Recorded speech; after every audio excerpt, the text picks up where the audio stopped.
मैं doctor Joy आज आपके लिए जुर्म की कुछ सच्ची घटनाएं यानी क्रिमिनल हॉरर स्टोरीज लेकर आया हूँ। ये कहानियाँ बिल्कुल सच्ची है, लेकिन इससे पहले कि हम इन कहानियों की ओर बढ़े, आप राज वाला चैनल को सब्सक्राइब करना ना भूलें।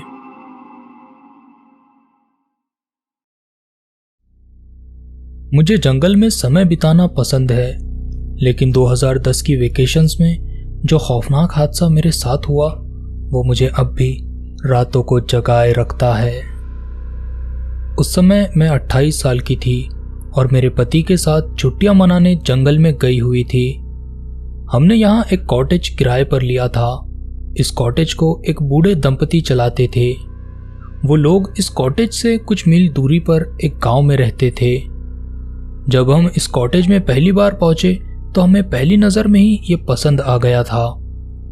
इस कॉटेज को देखकर ऐसा लगता था मानो हाल ही में इसकी रिपेयरिंग की गई थी। यहाँ सब कुछ नैसर्गिक था। यहाँ बैम्बू के बास्केट्स और कागज की बनी जापानी अंदाज की कलाकृतियां थी। हम यहाँ सुबह सुबह ही पहुंच गए थे, इसलिए हमने कुछ देर आसपास जंगल में घूमने की सोची। कुछ घंटे जंगल में बिताने के बाद हम वापस कॉटेज में आ गए और कैंड फूड गर्म करके खाने लगे। अभी हम खाना खा ही रहे थे कि अचानक दरवाजे पर दस्तक हुई। जंगल की शांति में इस दस्तक की आवाज सुनकर हम चौंक गए थे। फिर मेरे पति ने जब दरवाजा खोला तो वहां एक बेतरतीब उलझे बालों वाला एक भीमकाय शख्स नजर आया। उस आदमी का यहां होना सही नहीं लग रहा था। जब मेरे पति ने उससे आने की वजह पूछी तो उसने कहा कि वो मेंटेनेंस करने आया है। ये बात साफ थी कि वो झूठ बोल रहा था, क्योंकि ऐसी किसी भी मेंटेनेंस के बारे में हमें उन बूढ़े दंपति ने कुछ नहीं बताया था। खैर, मेरे पति ने उससे कहा कि हमें कोई मेंटेनेंस नहीं करवानी है और दरवाज़ा उसके मुंह पर बंद कर दिया। जिसके बाद वो आदमी दोबारा से दरवाजे को पीटने लगा। तब मेरे पति ने कहा, अगर तुम यहाँ से नहीं गए तो मैं पुलिस को बुला लूँगा। इसे सुनकर उस आदमी ने दरवाज़ा खटखटाना बंद कर दिया और वहाँ से चला गया। हमने सोचा शायद वो कोई नशेड़ी था, इसलिए हमने पुलिस को तो फ़ोन नहीं लगाया, लेकिन इस कॉटेज के मालिक को फ़ोन पर पूरी घटना की जानकारी दी। लेकिन मकान के मालिक ने कहा कि उसने किसी भी तरह के मेंटेनेंस के लिए किसी को भी नहीं भेजा था और वो नहीं जानता कि वो शख्स कौन था। वो बूढ़े दंपति भले लोग थे। उन्होंने कहा कि अगर हम वहाँ सुरक्षित महसूस नहीं कर रहे हैं तो हम कॉटेज को छोड़कर जा सकते हैं और हमारा पूरा पैसा लौटा दिया जाएगा। लेकिन हमने सोचा कि वो सनकी जो कोई भी था वो पुलिस का नाम सुनकर वहाँ से डरकर भाग गया है और वो दोबारा वहाँ नहीं आने वाला, और यही हमारी सबसे बड़ी गलती थी। उस दोपहर और कुछ खास नहीं हुआ और शाम तक हम उस घटना को भूल भी गए थे। शाम को खाना खाने के बाद हमने कॉटेज के अंदर अंगीठी जलाई और आग के करीब बैठ गए और वाइन पीने लगे। थोड़ी देर बाद हमें बाहर से कई सारे कदमों की आवाज आई। यह आवाज किसी जानवर के कदमों की नहीं थी, यह आवाज इंसानों के कदमों की लग रही थी। सुबह की घटना के बाद हम और ज्यादा सतर्क हो गए थे, इसलिए ये आवाज सुनते ही हम सीधे खिड़की की ओर गए और वहां से हमने जो देखा उसे देखकर हमारी रूह कांप गई। हमने देखा कि जंगल की तरफ से 3 आदमी हमारे कॉटेज की ओर बढ़ रहे थे, लेकिन उन सबके चेहरों पर खौफनाक हैलोवीन वाले मास्क लगे हुए थे। उन्हें देखकर मैं और मेरे पति वहीं जम गए, लेकिन फिर अचानक ही उनमें से एक ने जोरदार वार सामने के दरवाजे पर किया, जिसकी गूंज से पूरा जंगल थर्रा गया। शायद वो हथौड़े को दरवाजे पर मार रहे थे। इस आवाज को सुनकर हम होश में आए और हमने पिछले दरवाजे से बाहर निकलने की सोची। पिछला दरवाजा किचन से खुलता था, इसलिए हम दौड़ते हुए किचन में गए और मेरे पति जाम हो चुके पिछले दरवाजे को खोलने की जद्दोजहद करने लगे। उस समय एक एक पल सालों जितना लंबा महसूस हो रहा था। आखिरकार दरवाजा खुला, लेकिन उसके खुलते ही हमारे बचने की सारी संभावनाएं खत्म हो गई, क्योंकि दूसरी ओर उन्हीं में से एक शख्स आरा लिए खड़ा था। उसने हमसे कहा, चुपचाप अंदर चले जाओ वरना मारे जाओगे। हमारे पास उसकी बात मानने के अलावा और कोई चारा नहीं था, इसलिए हम वापस घर के अंदर मुड़ गए। तभी एक जोरदार धमाके के साथ सामने वाला दरवाजा भी टूटकर नीचे गिर गया। उन लोगों ने बड़े से हथौड़े से दरवाजे को तोड़ दिया था और फिर वो दोनों भी हमारे करीब आ गए।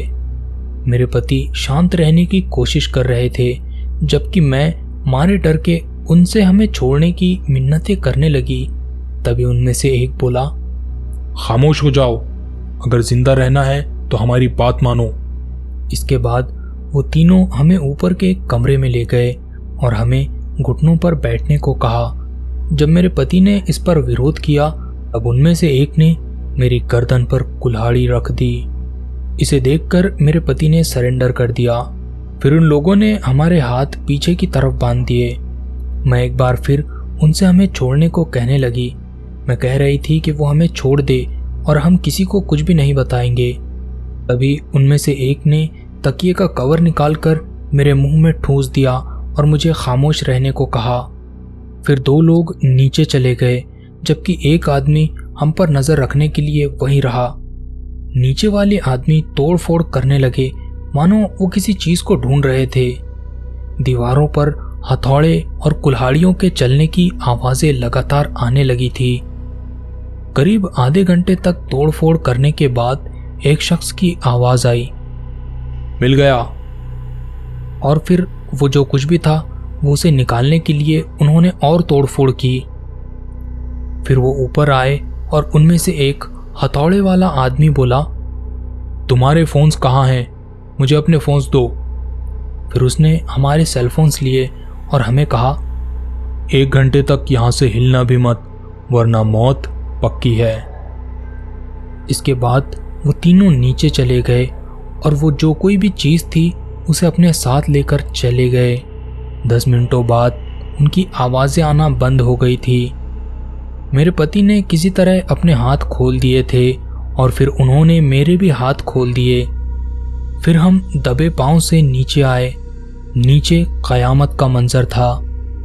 उन लोगों ने पूरा घर तहस नहस कर दिया था। वो जिस किसी भी बला को ढूंढ रहे थे, शायद वो घर की लकड़ी की बनी दीवारों के बीच थी। उन्होंने सारी दीवारें तोड़ दी थी। हमने लैंडलाइन से फ़ोन करने की सोची, लेकिन उन्होंने उसके भी तार काट दिए थे। फिर हम किसी तरह पास के गांव में पहुंचे। हमें बदहवास देखकर कई सारे गांव वाले हमारी मदद के लिए पहुंचे और फिर हमने पुलिस को वहां से फ़ोन लगा दिया। आधे घंटे बाद हमने पुलिस को अपना बयान दिया और एक गांव वाले की मदद से हम पास के एक होटल में गए, जहां हमने वो रात गुजारी। अगली सुबह हम वहां से अपने घर के लिए निकल गए। अगले दिन जब हमारा दिमाग ठिकाने आया तो हम उस बात पर चर्चा करने लगे। वो लोग जो कोई भी थे वो हमें लूटने के मकसद से तो वहां नहीं आए थे। हालांकि उन्होंने हमारे सेलफोन्स लिए थे, लेकिन वो सिर्फ इसलिए ताकि हम पुलिस को कॉल ना कर पाए। ऐसा लगता है कि वो कॉटेज में कोई तो ऐसी चीज़ थी जिसके लिए उन्होंने इतना बवाल किया था। मुझे लगता है कि वो किसी तरह की इलीगल चीज़ थी जो इस घर में छिपाई गई थी। वो लोग काफ़ी ख़तरनाक लोग थे और ये हमारी खुशकिस्मती ही थी कि हम वहाँ से ज़िंदा निकल पाए। जहाँ तक मुझे लगता है, पुलिस को वो लोग कभी नहीं मिले और मकान मालिक ने भी किसी चीज़ के चोरी होने की बात नहीं कही। हम पर जो बीती वो खौफनाक थी, लेकिन मुझे उन बूढ़े दंपति के हालात को सोचकर भी बहुत दुख होता है। उन्होंने अपने रिटायरमेंट के पैसों से उस घर को बनाया था और अब वो ख़त्म हो गया था। उन नकाबपोश शैतानों ने 2 परिवारों को वो चोटें दी थी जो कभी भी ठीक नहीं हो सकती है।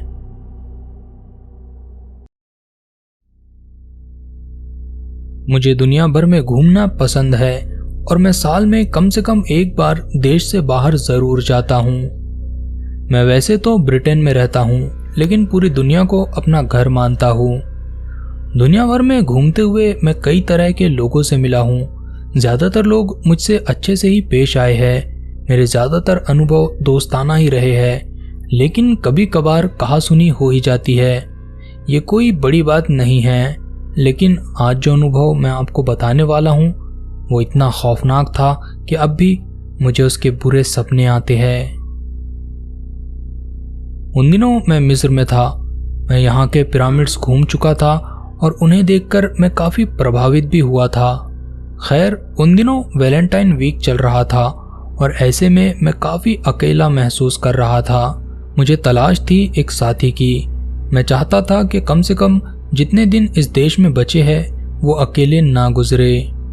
यहाँ मैं आपको बता दूं कि मैं एक समलैंगिक आदमी हूँ, यानी मुझे पुरुषों में दिलचस्पी है। मिस्र के कल्चर में समलैंगिकों को इज्जत नहीं दी जाती है, इसे एक पाप माना जाता है।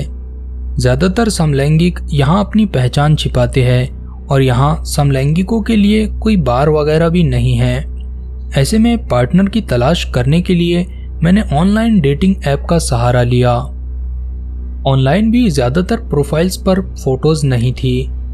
5 मिनटों तक स्क्रॉल करने के बाद मुझे एक प्रोफाइल मिली जिस पर एक टॉल, डार्क एंड हैंडसम बंदे की तस्वीर थी। ये शख्स, जिसे मैं यहाँ आमिर कहूँगा, वो बहुत हैंडसम था और मेरी औकात से बाहर दिखाई दे रहा था। लेकिन फिर भी मैंने किस्मत आजमाने की सोची और उसे रिक्वेस्ट भेज दी। मुझे उसके एक्सेप्ट करने की कोई उम्मीद नहीं थी, लेकिन कभी कभार आप जो सोचते हो उससे अलग ही कुछ हो जाता है और ऐसा ही कुछ मेरे साथ हुआ। महज 5 मिनट बाद ही उसने मुझे एक्सेप्ट कर लिया। ये देखकर मैं बहुत खुश हुआ। मेरा दिल जोरों से धड़कने लगा था। फिर मैंने उसे हेलो का मैसेज भेजा और जल्द ही मुझे रिप्लाई भी आ गया था। थोड़ी देर तक इधर उधर की बात करने के बाद मैंने उसे बताया कि मैं यहाँ कुछ ही दिनों के लिए हूँ, अगर हमें मिलना है तो हमें जल्दी करनी होगी। आमिर ने मुझे बताया कि वो एक होटल का मैनेजर है और शाम 5 बजे उसकी ड्यूटी खत्म होगी। उसने कहा कि नहाकर और तैयार होकर 6 बजे मिलेगा। लेकिन फिर मैंने पूछा कि आखिर मिलना कहाँ है, तो उसने कहा कि मैं उसके घर ही आ जाऊं। आमतौर पर मुझ में इतनी बुद्धि होती है कि मैं अनजान लोगों से सिर्फ किसी पब्लिक प्लेस पर ही मिलता हूँ, लेकिन उस समय मेरी मति मारी गई थी, इसलिए मैंने उसके घर जाने की हामी भरी।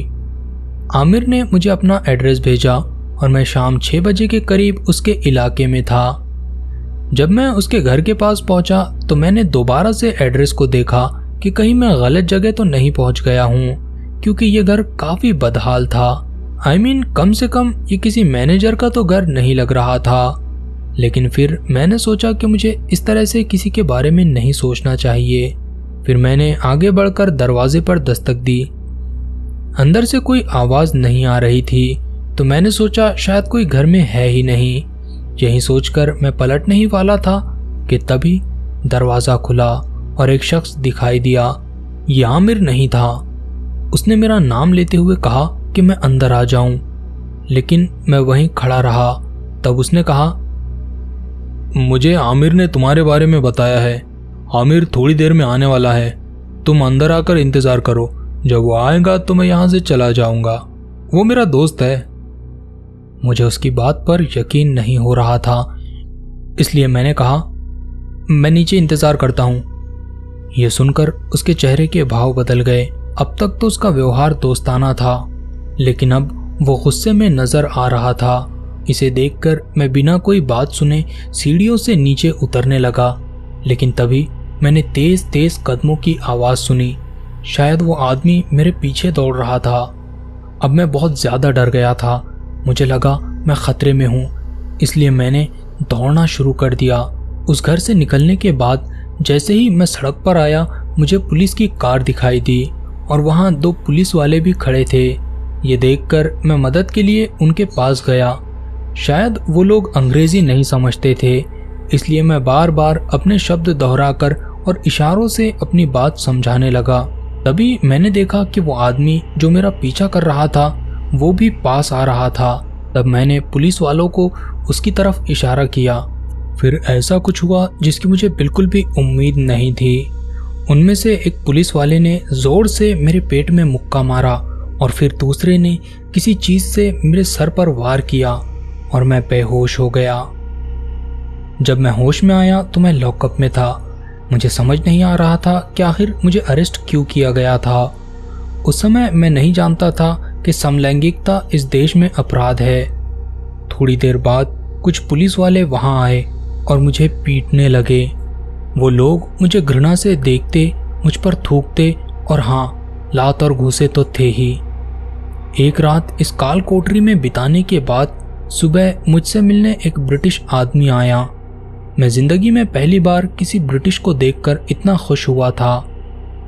उसने मुझे बताया कि वो एम्बेसी से है और मेरी मदद करने आया है। उसका नाम डेविड था। उसकी बातों से लग रहा था कि वो इस तरह के मामले पहले भी देख चुका है। फिर उसने मुझे हिदायत देते हुए कहा, चाहे कुछ भी हो, उन्हें मत बताना कि तुम समलैंगिक हो। ये तुमसे जो कुछ भी पूछे तुम्हें बस 2 ही बातें करनी है, मुझे नहीं पता और मुझे याद नहीं। इसके बाद अगले 3 दिन मेरी जिंदगी के खौफनाक गुजरे। वो पुलिस वाले कभी मुझे जानवरों की तरह पीटते तो कभी मुझे मगरमच्छ की तरह चालाकी से कहते कि बस कबूल कर लो, हम तुम्हें छोड़ देंगे। लेकिन मुझे पता था कि अगर मैंने कबूल कर लिया तो मुझे अपनी पूरी जिंदगी कैद में गुजारनी पड़ेगी। दुनिया के सारे जुल्म सितम करने के बाद तीसरे दिन उन्होंने मुझे रिहा कर दिया।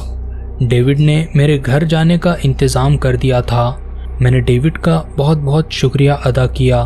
अगर वो ना होता तो शायद मैं आज भी मिस्र की किसी जेल में सड़ रहा होता।